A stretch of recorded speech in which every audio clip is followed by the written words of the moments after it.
So good afternoon, everyone, and thank you so much for joining us on the online Minerals to Metals Forum hosted by the Southern African Institute for Mining and Metallurgy. Please note that during the discussion, you can type in your questions in the Q&A that you'll see in the toolbox at the bottom of your screen. After the presentations, there will be a Q&A session where we will address these questions. You can also raise your hand at that point, and you can speak to the panelists directly. Please note that this forum is recorded and will be made available to the public. You can remain anonymous by changing your name and leaving your questions in the Q&A section. If you have any issues or would like to be added to the mailing list, please send me a message in the private chat. I am Aysha Lotter. So today's discussion is on the resolution on mineral resource governance adopted by the 4th United Nations Environment Assembly of the UN's Environment Programme. The resolution recognizes the link between sustainable management of mineral and metal resources when looking to achieve sustainable development goals and the underlying need to share knowledge and experiences, especially on regulatory approaches, implementation practices, technologies, and strategies. This webinar will unpack the resolution, the consultation process, and the main take-homes of the International Resource Panel's report. Taking note of the mining governance paradigms identified by Dr. Tracey-Lynn Field's recent publication entitled State Governance of Mining, Development and Sustainability. The webinar seeks to ask the questions: are we witnessing a new paradigm shift in national and global minerals governance, or is it the same old, same old? I'm incredibly honored to have with us today Dr. Tracey-Lynn Field, an experienced professor and consultant with a demonstrated knowledge of working in higher education. Tracey is highly skilled in sustainable development matters, natural resource governance, policy analysis, and legal research. She is an academic activist working in the field of mining, environment, and sustainability. Great to have you with us, Tracey. Thank you so much for that warm introduction, Aysha. So I have to start with a confession. Over this period of lockdown, I've attended a number of webinars, some more successful than others, but this is the first time I'm actually hosting it. It's the first time I'm sort of speaking and being the person that's like on the platform. And of course, it's quite a different experience. I can see the list of attendees, but I can't see your faces.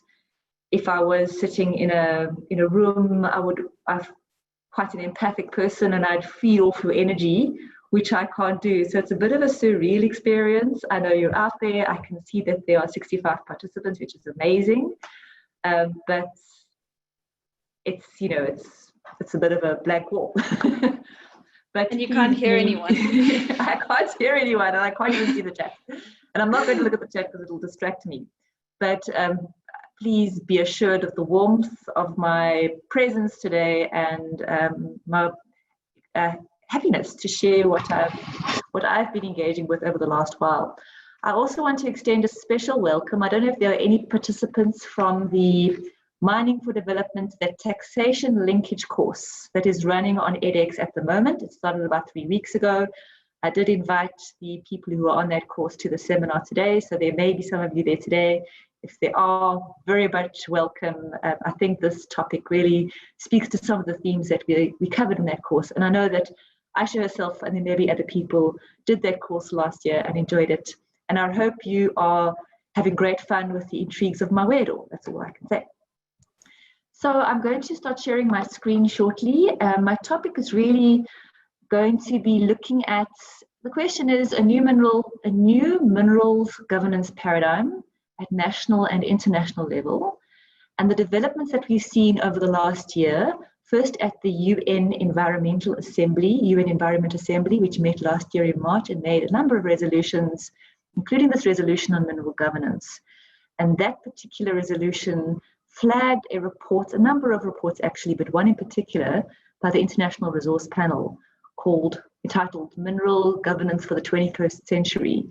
And the bulk of my presentation unpacks and assesses that report to really ask the question, are we looking at something new, or is this the same old story? So I'm going to start sharing my screen.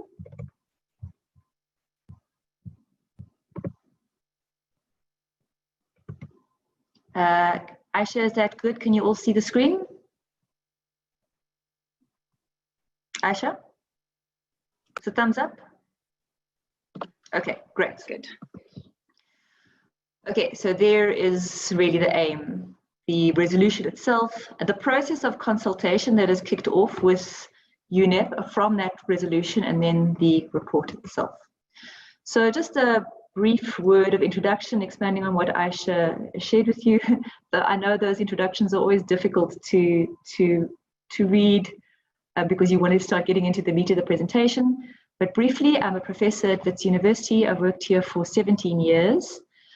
I am the author of a book entitled State Governance of Mining, Development and Sustainability, which was published by Edward Elgar last year.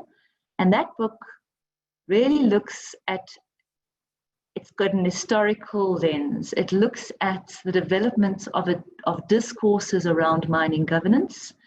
I identify pro-mining discourses and I identify discourses of mining dissent, really looking at the narratives of how we manage mineral resources.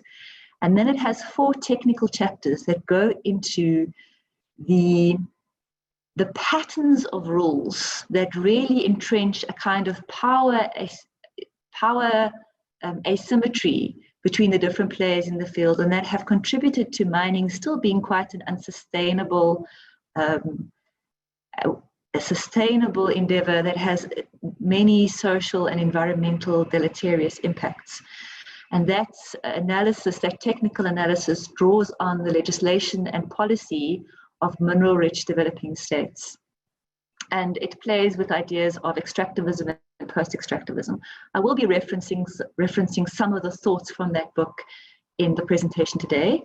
And then, as I indicated, I also developed a course for the edX platform last year called Mining for Development, the Taxation Linkage, which is a romp of fun through the travails of the island state of Mawedo as it tries to engage with a mining company to develop germanium resources on its land. So those are 2 of my recent activities that you can also become engaged with. So now moving to this resolution.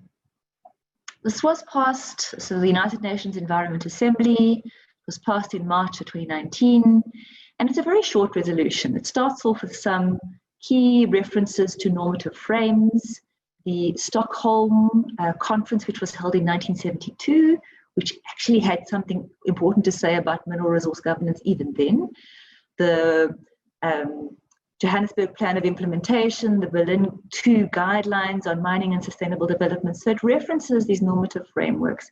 And then it mentions a number of recent reports, and specifically a report on mining governance by the International Resource Panel. So you see that, that work being done by the International Resource Panel being taken up into this resolution. And then the thrust of the resolution is that it mandates a process of information gathering by the executive director of UNEP. It tasks the director to undertake a consultation process on sustainable practices and knowledge gaps and implementation strategies for mineral resource governance. It does also note, and these are 2 themes that are highlighted very prominently in the IRP's report, that the clean technologies that we are going to need to combat climate change are highly dependent on minerals and metals, and that the sustainable management of mineral resources and metal resources is essential to achieve the SDGs, the Sustainable Development Goals. So that's the governance resolution. So the background reports, I've already mentioned the IRP's 21st Century Report. There's also a report on mine tailings, on mine waste, on sand mining, which touches on this idea of development minerals, which is a bit of a new thing, I think, in the mining resource governance discourse, and a declaration on the ASM. So those are the background reports that inform this resolution. What it has also initiated, and I'm not sure if this link is going to work now, but let me try, is a consultation process that is currently unfolding with the United Nations Environment Programme. And it seems to be working great. So I received an email inviting me, and I'm sure a number of other regional players did as well, but the UNEP is now running with these regional consultations. So you can see a number have already taken place in Asia Pacific, Latin America. The one for Africa took place on the 20th of July. I participated in that. It was a little bit of a strange experience because we had sort of potted. Aysha? Yes. Sorry. If you want us to see that screen that you're looking at right now, you'd have to re-share it because we're still on the slide. All right. Then I'm not going to share, but I'm going to. Although now I'm not sure how to get back to that one. Sorry. Okay, there we go. All right. I'll just talk to it then. So it's a consultation process in various regions. We've already had the consultation for Africa, it was about 2 hours long. They had the presentations, somebody from the IRP, somebody presenting on the mine tailings, and then people could give inputs to these questions. What meaningful action should be undertaken at the international level to strengthen mineral resource governance? What are the gaps in the governance of minerals in your jurisdiction? How can these gaps be addressed? How can member states, companies, and civil societies be supported to advance sustainable development of minerals at all scales? And so on. The consultation that I attended focused a lot on ASM, which doesn't speak to all the themes identified in the IRP's report. So I think one of my aims today in this presentation was just to alert you to the fact that this consultation process is happening. You can visit the website of the United Nations Environment Programme to find out where you can make written submissions. And it's going to culminate in about mid-September when there is a worldwide consultation. I have signed up to all the regional consultations, but I've only received the invitation for Africa. So I don't know if they're limiting the regional consultations just for people in that region. But hopefully one will be able to tap into the world consultation. And I think it's very important that we get as many voices as possible involved in this process, because it does seem to be like there's action at this international level to now start reframing mineral governance. And so it's important that we have the voices of Africa there. Okay, so turning now to this report, Mineral Resource Governance in the 21st Century. The first question you will ask is, so who's the IRP? Who is this International Resource Panel? And short answer is that it's an expert panel. It's 36 international experts which deal with questions of resources, not just mineral resources, but all kinds of resources. They've done an amazing amount of work. They seem to work closely with the UNEP. There are representatives on that expert panel from South Africa. So, for example, Mark Swilling from the University of Stellenbosch is there. Also, representatives from Nigeria, Cameroon, Kenya, and Mozambique. So there are voices from Africa. I think at least 6 of those experts are from this region. But of course, it's a group of experts. So when I engage with claims about mineral resource governance, I always ask the question, who's talking and whose interests do they represent? So ostensibly, we have a group of independent scientists who are making recommendations about how mineral resource governance should evolve. The key message of this report is that we need to move from SLO, which is the idea of a social license to operate, to what they are terming the sustainable development license to operate. So from SLO to SDLO. The idea of the social license to operate is, interestingly enough, not that old. It's emerged in the late 1990s, around the same time as you have this consolidation of what I've called in my book the Sustainable Mineral Development Consensus. The idea that mining can contribute to development, that it is a development industry, and that its impacts can be managed in line with sustainable development precepts. That's the core idea of the Sustainable Mineral Development Consensus.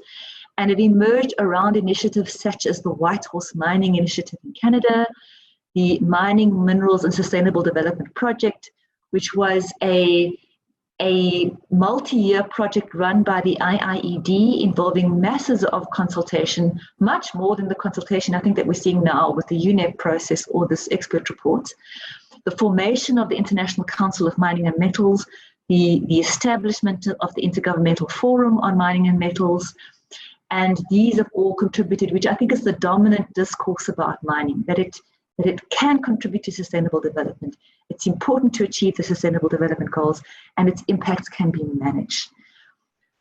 Social license to operate emerges as the industry's pragmatic response to the kind of challenges that they were, and the pushback that they were experiencing.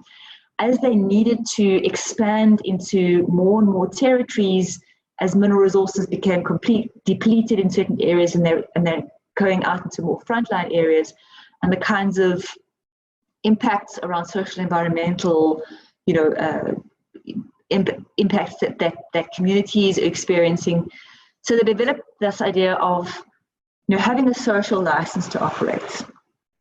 Now, in the IRP's report, they summarize criticism of social license to operate, I think, in quite a succinct and it sort of resonated with me, that the social license to operate was more about managing risks than about ensuring that there was sustainable development, that the concept suffered from innate uncertainty, a lack of clarity with respect to the substance of the social license to operate, and the parameters by whom and how it would be enforced, that it had no legal force or recognition, that it concentrated more on the social and less on the environmental dimension, and that essentially it was about accommodating community demands to a minimum extent to avoid public opposition and social conflict. So the IRP is saying that the social license to operate is no longer sufficient. And what we need to do is to move to their much more holistic concept of a sustainable development license to operate, which responds far more effectively to the new global policy consensus, which is established by Agenda 2030, the Sustainable Development Goals, the future we want from 2012, the Rio Conference in 2012, and that this sustainable development license to operate should be the new common reference point for all actors in the mining sector. So that is the key thrust of this report. I'm going to come back a little bit later about the particular content, the normative content of the Sustainable Development License to operate, and their indicative policy actions in answering, in also answering the question, is this something really new, or is it just same old, same old? But before I do that, I want to take you through the logic of the report. How did they get to this point of saying, okay, the Sustainable Development License to operate is where we want to go, and what is really new about this? So the first 4 chapters of the report are about a status quo assessment, looking at mining today, a section on artisanal and small-scale mining, the trends in the sector, and then the environmental and social impacts of mining. And this whole section is framed initially, it seems, by an idea of a spectrum of mining. So at the one end, you have formal mining, which is highly capital intensive, largely devoted to the export of minerals and metals, highly specialized, affected by geopolitics, and dependent on foreign direct investment. And right at the other end of the spectrum, you have artisanal and small-scale mining, and also that formal mining often operates as an enclave industry with limited linkages to other sectors of the economy. So the report acknowledges this. Then on the other end of the spectrum, you have artisanal and small-scale mining, which is far more open access, limited capitalization, lower level of skills, and supporting a far wider spectrum of livelihood, supporting more people, but often also not integrated into a formal framework. And then in between, they've got, and although it's not foregrounded as frequently as I would have perhaps expected to it to have been in the report itself, this idea of development minerals. So sand, construction stone, so construction materials that are widely distributed, where there's modest investment undertaken by small and medium enterprises, but have been quite neglected in the legal framework for mining, and that also offer a great opportunity for mining to contribute to sustainable development. So while the report starts with this idea of the spectrum of mining, I have to say that the majority of the findings around governance are still positioned at the end of formal mining.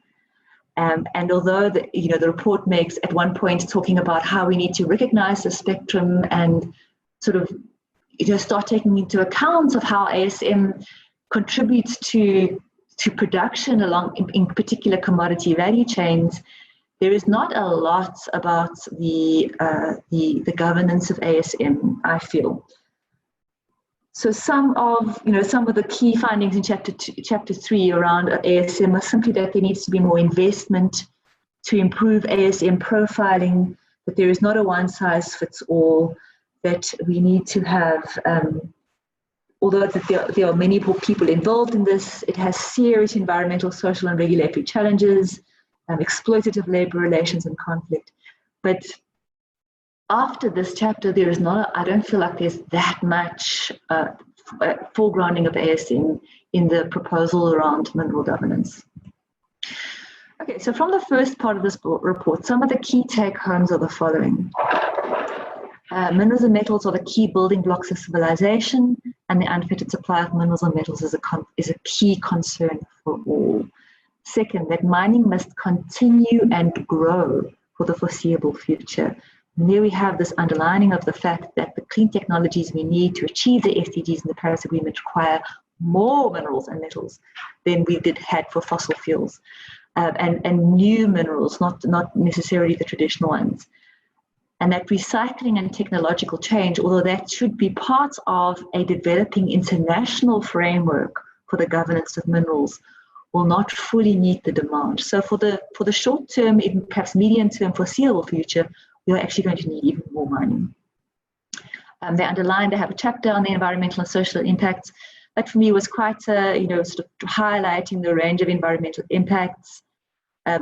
Nothing really that was unexpected or new to me there, but that these are the main factors leading to the public acceptance of the extractive sector. The report also highlights the other trends that are shifting mineral governance, and these are shifting consumer preferences, the fact that consumers in the global north are demanding more responsibility and accountability for the sourcing of mineral materials, a tighter regulatory landscape, and then also deteriorating ore grades, which then increases the energy and water inputs of mining and also the resultant waste. The report acknowledges that host and home countries have very different agendas, that home countries where most of the transnational mining companies that are conducting for the formal mining are based, their concern is more around security of supply versus the host countries where the minerals are based are more concerned about how mining can contribute to sustainable development. And they say we need a governance framework that can accommodate these conflicting agendas, as well as a supply and demand scene that will be in flux over the next foreseeable future. And then this is what I think is really interesting and new. They call for an international process to mitigate the shocks of supply crises. And there is a lot in the report about the lag between exploration expenditures and production coming online. And, from 2010, there was a drop-off in exploration, which is perhaps going to be leading to supply shortages and increased demand because it takes a while for that investment to come on board. So they call for international coordination to establish some kind of body with foresight capabilities, so something similar to an international energy agency. So with this status quo assessment in bag, the report then turns to the importance of governance. And this is where I think it becomes really interesting. Right? And one of the first key messages of that section is that, and I'm a bit disconcerted because I can't see the writing of this, what I put here, because my screen's in the way. So I'm just going to turn to my notes here. That's realizing the true benefits of mineral resources hinges on a governance framework that fosters sustainable development while mitigating the externalities that come with mineral exploitation. Now for me, this is same old, same old. And I start my book, which looked at the historical governance of mining, with exactly this paradox, that mining has for centuries had this conflict and tension that it tends to benefit the few while compromising the many. But it's always characterized by this hope that perhaps we could just do more. And the hope seems to hinge on the governance. That if you just got the governance right, you would be able to realize these benefits and this wealth from mining, and it could be equitably shared. And in my book, I point to the research by Anthony Bebbington, who points to sort of conflicting ideas in the World Bank about how quickly you can build that governance capacity in developing countries versus other ideas of how slowly it takes to build the mindsets and the processes and the institutions that will ensure that when mineral resource wealth is shared and it is used properly. So we still seem to be on the same point, that it all hinges on governance.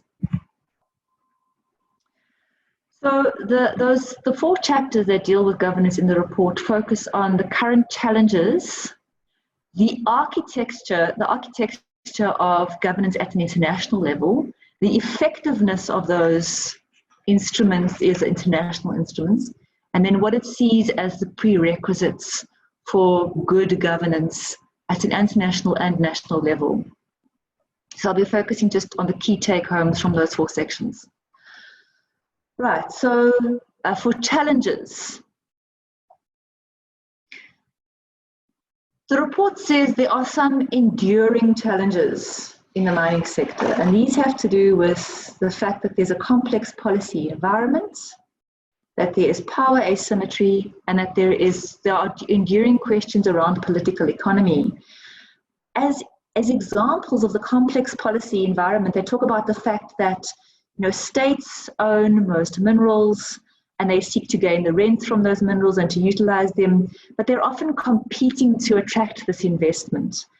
And I've just extracted a particular paragraph that really irked me, because for me, this is really the same old story. It talks about how African countries had to sort of make these deals which granted exemptions and taxes and duties and waivers. And as the people who are doing that edX course on mining and development taxation will come to realize, and those who've really done the course, this was the specific policy advocacy of the World Bank and the ICMM and the IGF in the early 2000s, that this is what African countries should do. And yet it is represented as something that somehow just happened. So there is this illusion of agency, this non-acknowledgement of the fact that this was strongly encouraged. In 1992, the World Bank put out a policy paper, in 1996 for Latin America. So for me, that's problematic. It's about the same way of representing how things evolved, which I don't think is an accurate acknowledgement of what happened.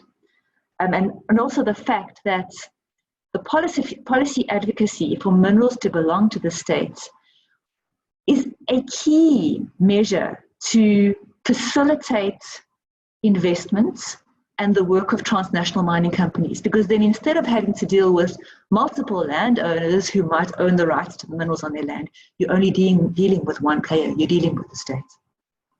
So I found that representation of the challenges a bit disingenuous.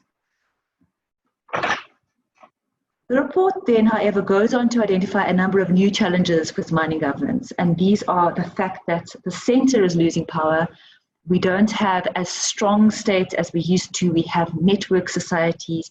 We have hybrid states where there are multiple sources of power. This did resonate with me, and the kind of ideas about adaptive management and resilience and multiple points of governance, pluralistic governance.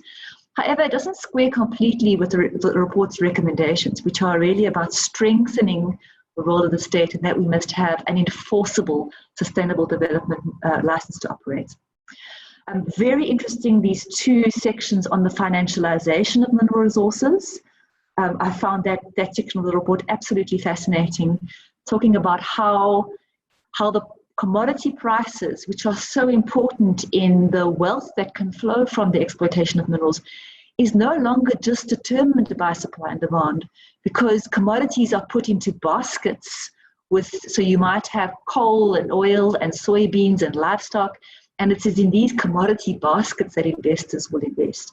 So the financialization of resources has added another layer to the complexity of mineral resource governance. The ROP doesn't make any clear recommendations on what should be done there. It simply talks about the fact that there's no clear way forward, but we must acknowledge it. Then the points about international investment law and policy I thought were fantastic. How the international investment law and policy has played an unbalancing role. It has overemphasized the protection of investors over the authority of the host state, that arbitration and financial investment agreements are trampling on the principle that peoples and nations have sovereignty over their resources. I found that extremely refreshing to see in a report of this nature. And then some other challenges that for me were, that I have seen before: illicit financial flows, the implication of climate change, the mining spectrum, the difficulty about mine closure. And then there is also a section on new frontiers, for example, mining the deep seabed. The next section of the report looks at an international architecture for mineral resource governance. So now saying these are the challenges, what do we have at an international level? So what is notable about this report is that they didn't look at developing country or host or home states legislative frameworks at all. It's really focused on these initiatives, and I don't know how well you can see the table, and it's all abbreviations, but these initiatives to try and improve mineral resource governance that try to bring a number of stakeholders together. Many of them are voluntary. Some of them are international agreements. You can, for example, see they've included the United Nations Framework Convention on Climate Change, the Convention on the Law of the Sea, the Convention on Biological Diversity is somewhere in there. There is the EITI, a number of industry initiatives like a Better Coal, and they've sort of grouped them around: is it about developing responsible business? Is it about supporting sustainable development in the macroeconomy? Is it about conflict prevention? And then I can't see the fourth column. So they took all these initiatives and they analyzed them, and they said, okay, so what have we got? What do these initiatives deal with by topic? Who's the lead actor? What is the main commodity?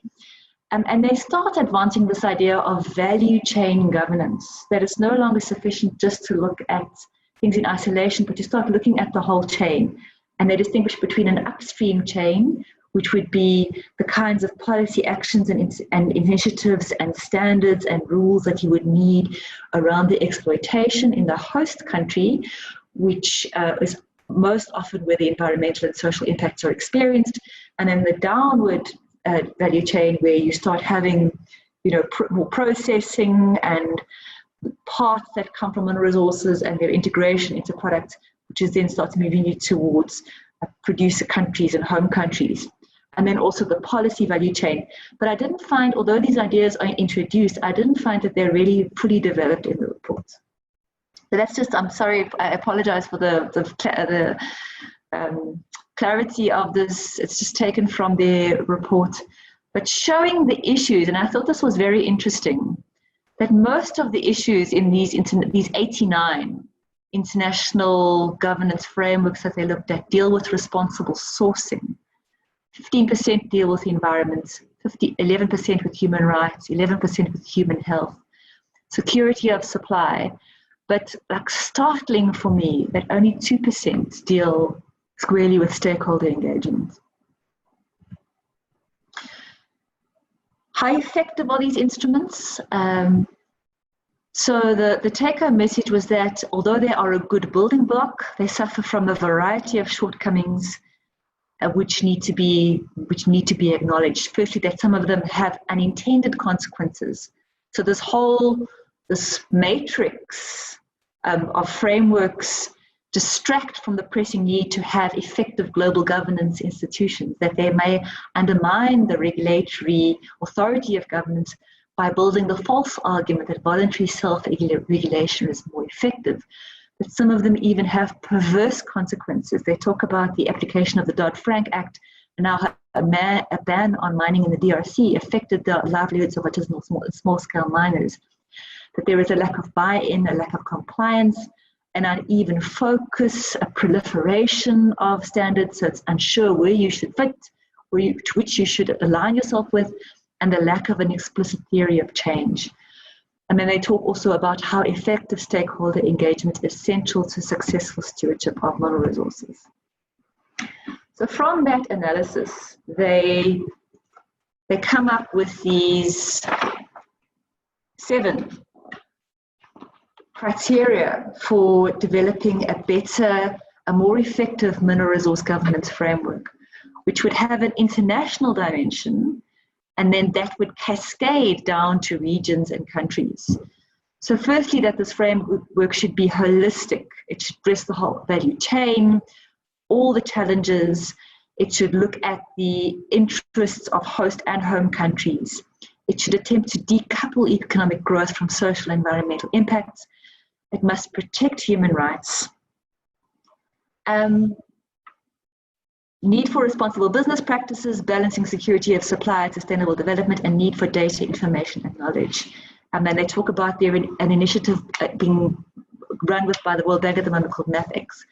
The most interesting thing for me here was the report's thoughts about the need for greater engagement of home countries. And for me, this is what is most exciting, I think, and what is not same old, same old. Take, for example, this extract from the report. Given the complexity of today's globalized value chain in commodity extraction and trading, responsibilities related to these value chains accrue to different actors. These include not only the host state and the multinational enterprise, but also the investors' home state and international governance. All of these actors share the responsibilities to avoid and compensate for social and environmental impacts of mining, as well as the other challenges associated with extractive activities. Each actor has a different task in fulfilling these responsibilities.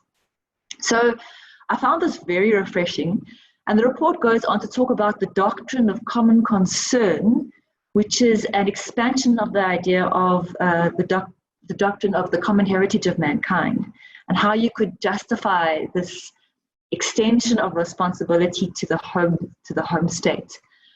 It talks about accountability and liability for the extraterritorial, so a home state responsibilities for the extraterritorial actions of their companies, and for binding standards across the value chains. There is an example there on a proposed insertion into the Swiss constitution about responsibility of business enterprises.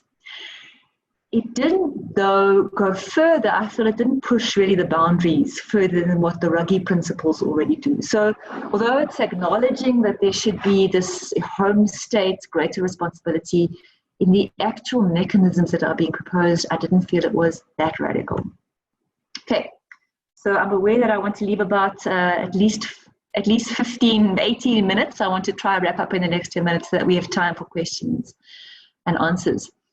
So the report then concludes in chapter 10 with a presentation of the principles of the Sustainable Development License Operate and the principles that should be associated with it. So 8 detailed principles and 3 core principles. And I'm not going to go into this in great detail, just to say that the 3 core principles that seem to be quite, sensible: health, wealth, and well-being for all, maintaining the environment and other resources, and good governance. And so for example, specific principles that should guide the actions of all these actors in the mining sector that have to do with the health, wealth, and well-being for all include making decisions about mining infrastructure, that maximizes the developmental impact, that looks at how mining impacts the health and wealth of benefits for people, and recognizing the special circumstances of marginalized groups, and so on. The report then goes on to suggest some illustrative policy options for achieving these principles. And here I was a bit like, okay, well, this doesn't seem to be that new. So for example, how do you implement health and well-being for all? Well, having impact benefit statements, social and environmental accounting, protection mechanisms for disadvantaged group. Nothing specific, for example, about free, prior and informed consent. Nothing perhaps about increased accountability and liability for CEOs and corporate boards. Nothing about a green fiscal regime for taxation that's based on taxing mining waste and not taxing mining production or mining inputs or outputs. So, and then you'll see there for ecosystems and biodiversity impact and benefits assessments, stakeholder consultation. For these seem to me to be quite anodyne, but they were just options, and I think it's up to us to come up with more interesting examples. And then the report concludes with conclusions for policymakers. And so the kinds of things that they're saying here is that policymakers, so national governments, and it's not clear in this final section when they're really talking about host or home governments. It seems to be more directly targeted at host governments. You should undertake a gap analysis to look at your national vision, your strategies, policies, and laws, and see how does it square with the Sustainable Development License to operate. You must enshrine transparency and accountability, public investment in data and knowledge. This is interesting, a strategic development plan for looking at actions within the sector that will implement the SDLO, a review of mining legislation. I'm sure that there are a number of LLD and LLM students who would gladly take that up. And establishing core public agencies like an environmental directorate, a mining directorate, and a geological survey. And I think many countries already have that already. So for me, that wasn't terribly, new or interesting. Conduct impact assessments and site planning. Almost, many mining jurisdictions already have EIAs, EMPs, and mine closure plans. They talk about a post-mining plan, which maybe is something a bit more new. A simple, stable, and enforceable taxation rules. I wasn't terribly excited here, saying that you must exclude transfer pricing, use of tax havens, but really that's not in the ambit of host countries. This is going to take action at an international level to deal with those kinds of things. But then what I do think is interesting is this proposed international SDLO, architecture, and an international coordination mechanism, a high-level panel on mining, and a global state of the sector report. So in conclusion, is the same old, I think not entirely.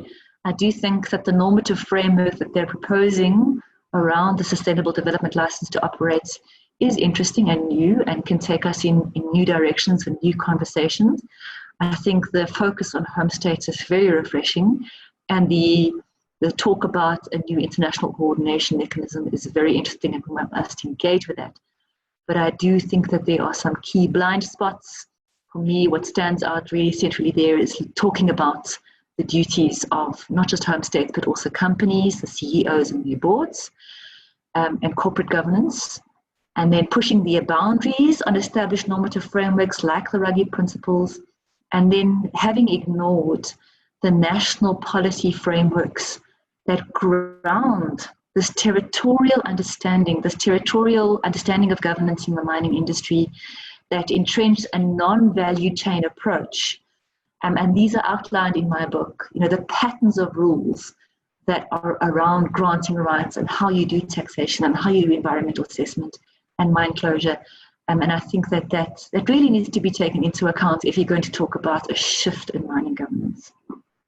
So that is the end of my presentation. And I'm looking forward to the questions. Thank you so much, Tracy. That was incredibly helpful. I know Milia Mineral Law in Africa were currently preparing commentary for... Yes, they participated in that consultation. Yeah, so trying to formulate something on my side, and it's been really helpful just to get a bit of guidance on that, because it is difficult to take what is essentially this incredibly broad resolution and try to really unpack it in a very specific context. And yeah, we've divvied up the subsections of the resolution, and hopefully something very interesting will come out of that. Okay. So we have a question here. Tracey, can you expand on international policy encouraging African and South American countries to offer tax breaks, etc., to mining companies, sorry. Has this been positive overall, or has this been taken advantage of by mining companies? Okay, and then I see there's a question, does this report want the mining industry to take over the government's responsibility for the care and welfare of its citizens? Okay, great, thank you. Lovely questions. Okay, so expanding on the international policy. In the early 1990s, there was a push from the World Bank to encourage investments in regions like Africa and Latin America. And the proposals around taxation were, I think, at the spectrum of how could they benefit mining companies the most. So in taxation policy, there are various options. There are various options of what you could tax.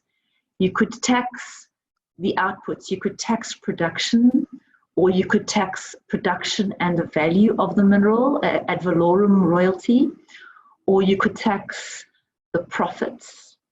And so the key message from these early policy framework was that you should tax profits and that you should create. So that's problematic, because who determines what is a profit? What goes into creating that profit? And that is exactly where you have the potential for all these accounting tricks. This is what the IRP, it's a term that they actually use in their report.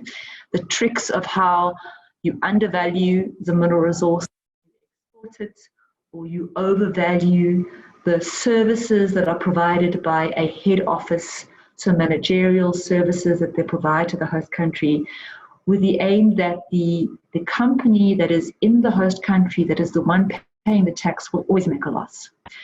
And so I must say, I'm very cynical about this. I don't think that it has benefited. I've just been engaged with the situation in Sierra Leone and how, the amounts that have been lost through these, on the one hand, encouragement to facilitate investment by having these taxation regimes that take the long-term view. But while we took the long-term view, we missed out on the boom. And it's very sad that there isn't any acknowledgements. And in the course, the students who are on that course, they will still encounter it. In the last seminar, we talk about taxation unfairly avoided, that there has been a loss, and will we ever be able to claw that back? I don't know. So I'm not at all positive about the tax breaks that were offered, and I think that if we're going to have international governance frameworks and maybe value chain governance frameworks, this has to be brought into the mix. Surely we are able to quantify this and calculate this and bring this into discussion so that we're not left with this value that has been extracted that we cannot recover. Okay, so I hope I've answered to that question. And then to Hannes's question, does the report want the mining industry to take over the government's responsibility? No. They're quite clear that and I think, I don't think they put enough responsibility on mining companies, but they're quite clear that it should be the responsibility of governments, and that governments must be empowered to take up their role to implement the Sustainable Development License to operate. Okay, Helene Marie says, I find the idea of taxing wastes very interesting. Do you have a sense of how that could work? I also find it very interesting. So it's not my idea. It's something that, not last year, but the year before last, was actually touted at a meeting of the IGF, Intergovernmental Forum on Mining. that, why don't we tax mine tailings? Why don't we base our fiscal regime on, that's the tax base, it's how much mining tailings you produce. Wouldn't that be an incentive to produce waste? So it's a tiny idea. There's not a lot written about it. I can't recall the name of the person whose work I read, but I do think it's something that we could explore. So we have some questions in the chat section. Okay. Tracy, thanks for the informative session. How do host mining companies have a say in the whole mining permit granting process and in the T's and C's between the mining company and the host state? Yeah, I don't know if I can you just repeat that? Sure. How do host mining communities, host mining communities have a say in the whole mining permit granting process and in the T's and C's between the mining company and the host state? So this report doesn't elaborate on that. And the only way in which they elaborate is to talk a lot about transparency and accountability. They cite one example, it's a Canadian example of companies needing to disclose a lot of information, a lot of technical information. I can't give you the reference right now, but it's in there. And they say that this is a sort of leading world example of disclosure of what the plans are, what the technical plans are. Often host mining communities don't even know when a right has been granted, or they don't know the boundaries of the right. So I don't feel this report has a lot to say about that, and I think that's very problematic. It does say that, it's got an interesting characterization. I don't know if you saw there in my slide, the public sector, the private sector, and then the third sector. And communities and NGOs sit in the third sector. And they remark in the report that often these sectors sort of have a narrow view. They don't have the full picture. So I don't think it's a report that really, harnesses the very rich debates that have taken place about the role of mining communities, their representation, where and when their voices are heard, do they have a right to say no? And I also don't think this report speaks to one voice, because at one point there is something that seems to approximate that, but then at other points, it's not taken through. So how should they be involved in the permitting process? I think you'd have to, now if you wanted to challenge that with this new normative framework, go back to the principles that they're proposing around the Sustainable Development License to Operate. But I think there's also something to think about real value chain governance. And this is something that I don't see in the report. Taking a commodity like titanium and seeing how, and bringing together home countries, host countries, the mining companies, the producing countries, and the affected organizations and their representatives, and making that the governance chain. Like, that's how I could see, a far greater voice about what gets mined, when, where, and how. And they make they reference really interesting work about, I don't know if I can find it in my notes, but resource conservation agreements that we should have, if you're talking about an international coordination mechanism, like agreements about where to mine copper, where to mine lithium, that would then be binding at an international level. So this is where they're seeing things going. Okay, Dennis, would taxing mining waste not encourage companies to find ways to transport and dump tailings in neighboring countries? Yes, probably. We need to think that through.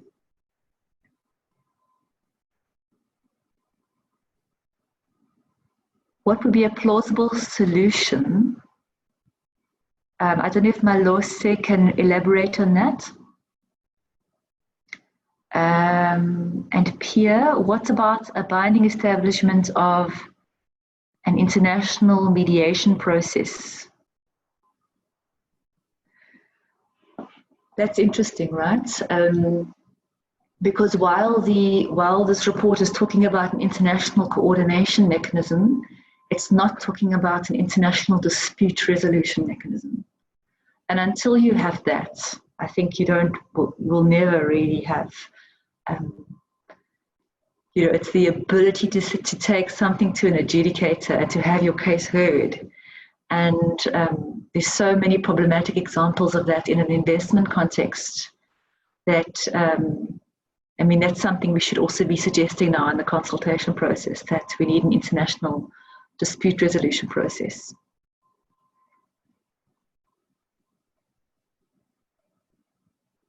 Aysha, I don't see any more questions.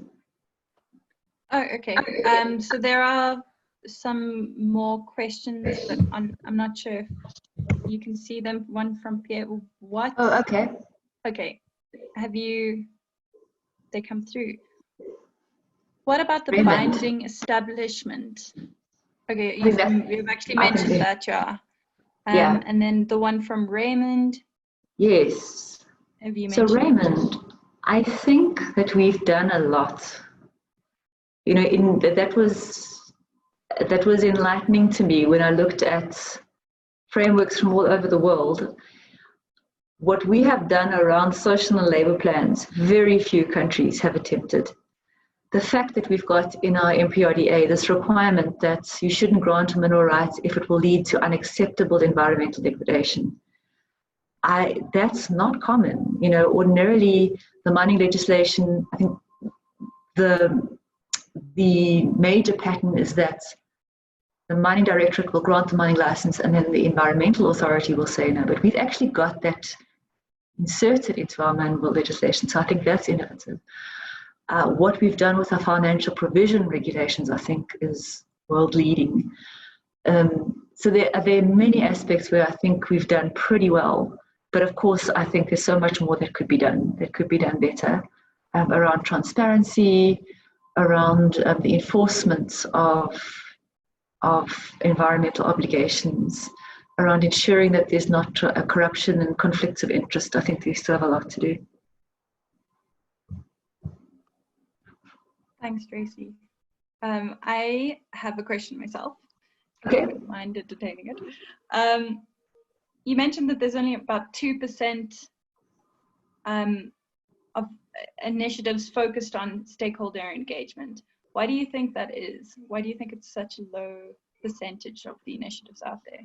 Okay, so that's their analysis, right?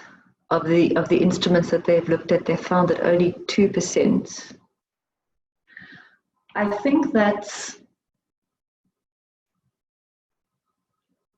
I think it still comes from a sense like who's allowed to have a voice. And even in their summary, the summary that they produced from their report, there is conclusions for policymakers and there's conclusions for business leaders. There's not conclusions for the third sector. So I think it's a fear that if we allow all these voices, we're going to have chaos. And I also think that this report is not grappling with some of the deeply entrenched problematic cultural assumptions.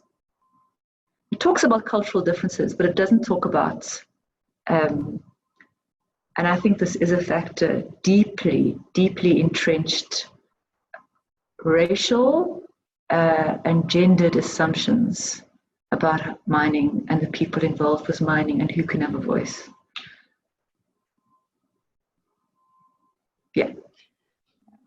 No, I can imagine that that's probably part of it, but I'd like to keep that pressed neatly in a corner and not consider it as an issue. So we're nearing the end. In fact, we're on the dot 3 o'clock, but I was wondering if you could give us a quick overview of how you would suggest going forward and making your voice known in this consultation process, and how best would you say one could phrase their concerns in a very broad sense? Yeah. How do you actually? So I'm going to share. I can share my presentation for you and that link. So there is a link to the UNEP site. It's got all the dates of the regional consultations, and I see they've also loaded the recordings. So even if you weren't able to participate in the consultation, you can listen to the recording. Take note of the dates for the submission of written comments. And I think one shouldn't confine yourself necessarily to the questions that they've posed, but take into account the findings of this report. I think we must really be pushing on the obligations of home countries, and that the international governance coordination mechanism must have a history. It must look back in time. It mustn't just pretend like there wasn't any history to mineral exploitation, and it must have a diversity of voices. So those are the two things at least I will be concentrating on, and I'd encourage other people to do the same.